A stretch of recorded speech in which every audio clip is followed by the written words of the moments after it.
بسم اللہ الرحمن الرحیم۔ السلام علیکم ویورز۔ آج اسلام آباد ہائی کورٹ میں اہم کیس تھا پی ٹی وی میں بھرتیوں اور تقرریوں سے متعلق، اور جسٹس محسن اختر کیانی نے یہ تفصیلی فیصلہ سنایا ہے اور اس میں قرار دیا ہے کہ جو چیئرمین ہیں بورڈ آف ڈائریکٹرز کے ارشد خان، اور اس کے علاوہ دیگر بھی جو بورڈ آف ڈائریکٹرز ہیں، ان تمام کی تعیناتی کو غیر قانونی اور انلیگل ڈکلیئر کر دیا ہے اسلام آباد ہائی کورٹ نے۔ اور اسلام آباد ہائی کورٹ نے یہ کہا ہے کہ وفاقی حکومت نے یہ جو تقرریاں کی ہیں یہ غیر قانونی ہیں، اور ان میں تمام جو قواعد ہیں اور قوانین ہیں ان کو بالائے طاق رکھتے ہوئے یہ تقرریاں کی گئیں۔ اس کے علاوہ جو کترینہ حسین ہیں جو chief news and current affairs ہیں، ان کی تعیناتی کو درست قرار دیا گیا ہے، جبکہ جو ایم ڈی ہیں عامر منظور، ان کی بھی تقرری کو درست قرار دیا گیا ہے۔ لیکن جو بورڈ آف ڈائریکٹرز ہیں اور ڈائریکٹرز تھے تمام، ان کی بھی تعیناتی کو انلیگل ڈکلیئر کیا گیا ہے۔ یہ تمام تر ہوا اسلام آباد میں، اور وفاقی حکومت نے یہ بھرتیاں کی، تقرریاں کی۔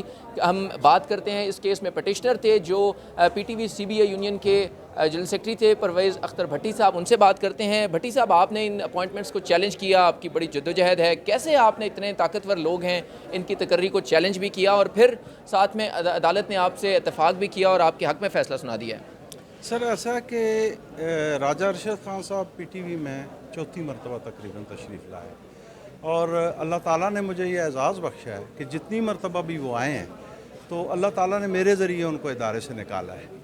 یہ اس ادارے کے لیے زہر قاتل ہیں، اور ان کو ایک پلان کر کے پرائم منسٹر صاحب کے سامنے پیش کیا گیا ہے، اور پرائم منسٹر صاحب کو نہیں پتہ کہ یہ پورا ان کے پیچھے ایک مافیا ہے، اور اس مافیا نے پہلے بھی ادارے کو لوٹتے رہے ہیں۔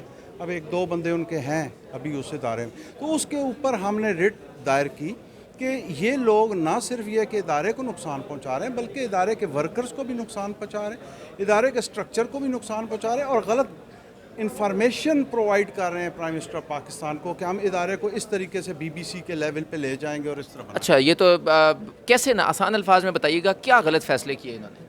سر دیکھیں، پی ٹی وی ایک عرصہ دراز سے ایک سٹرکچر کے تحت چلتا ہوا ہے، اس کے اپنے رولز ہیں، فریم ہوئے ہیں، ان کے تحت ہم چلتے ہیں۔ ان پرنسپل کو انہوں نے بائی پاس کرنے کی کوشش کی ہے، اور ادارے میں انہوں نے بزنس پلان لانا تھا جس کے مطابق ہم نے ادارے کو پروموٹ کرنا تھا۔ میری ایک بہت عرصہ دراز سے خواہش ہے کہ اس ادارے کی اپنی پروڈکشن ہو، اپنی مارکیٹنگ ہو، بہترین طریقے سے ہم اس کو آگے لے کر چلیں تاکہ ادارہ سیلف ریلائڈ ہو، اپنے پاؤں پہ کھڑا ہو۔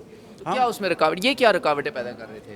سر یہ رکاوٹیں یہ پیدا کر رہے ہیں، پروگرام پروڈکشن کی طرف گئے ہی نہیں، اور میں جب شروع میں یہ تشریف لائے تو میں نے ان کو بتایا کہ جی ادارے میں اس ادارے کو آگے لے جانے کے لیے یہ ایس او پیز اگر ہم مقرر کر لیں تو ہم کامیاب ہو جائیں گے۔ وہ میں نے ان کو دیے، انہوں نے ہر فورم کے اوپر کہنا شروع کر دیا کہ یہ جنرل سیکرٹری نے مجھ کو چیزیں دی ہیں جو میں امپلیمنٹ کر رہا ہوں، اور کر الٹ رہے تھے۔ اب مجھے یہ فرمائیے کہ ادارے کے ورکرز کا میڈیکل ہے یا اور فیسلٹیز ہیں، ان کو آپ ٹچ کرتے ہیں، بلا وجہ ٹچ کر رہے ہیں، جو سیٹلڈ پرنسپل کے تحت مختلف چارٹر آف ڈیمانڈز کے تحت سیٹل ہوئے ہیں اور سروس رولز کے تحت وہ سیٹل ہوئے ہیں، ان کو آپ نہیں چھیڑ سکتے۔ ان کو چھیڑا گیا۔ یہ آئے کہاں سے تھے؟ ان کا کیا تجربہ اور ان کا ایکسپیرینس کیا ہے؟ سر یہ بیسیکلی ٹیلی کام کے لوگ تھے، اکٹھے ہو کے آگے، اور انہوں نے کہا جی کہ ہم پی ٹی وی کو بلڈ کریں گے ان جدید خطوط کے اوپر کہ جی پی ٹی وی جو ہے وہ ایک منفرد ادارے کے طور پہ سامنے آئے۔ لیکن حقیقت میں کیا ہوا؟ بیسیکلی ان کا کوئی پی ٹی وی کے ریلیٹڈ نالج نہیں تھا۔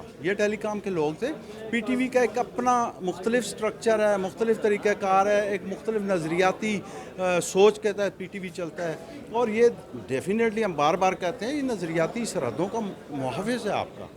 آپ اس کو کس طرف لے کے جانا چاہتے ہیں؟ آپ مجھے یہ بتائیں کہ کون سی پروگرام پروڈکشن شروع ہوئی ہے، کون سا بزنس پلان اپروو کر کے انہوں نے امپلیمنٹ کر دیا ادارے کے اندر۔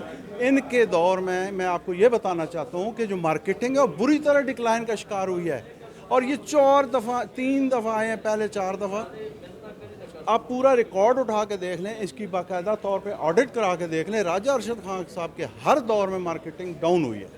اچھا، یہ بتائیں کہ اب اسلام آباد ہائی کورٹ نے یہ بھی کہہ دیا ہے کہ آئندہ کبھی بھی یہ اپوائنٹ نہیں ہو سکتے، تو اتنی کون سا ان کا بڑا جرم ہے کہ عدالت نے اتنے سخت آرڈر پاس کیے ہیں؟ سر ایسا ہے کہ انہوں نے لاز کو بائی پاس کرنے کی کوشش کی ہے۔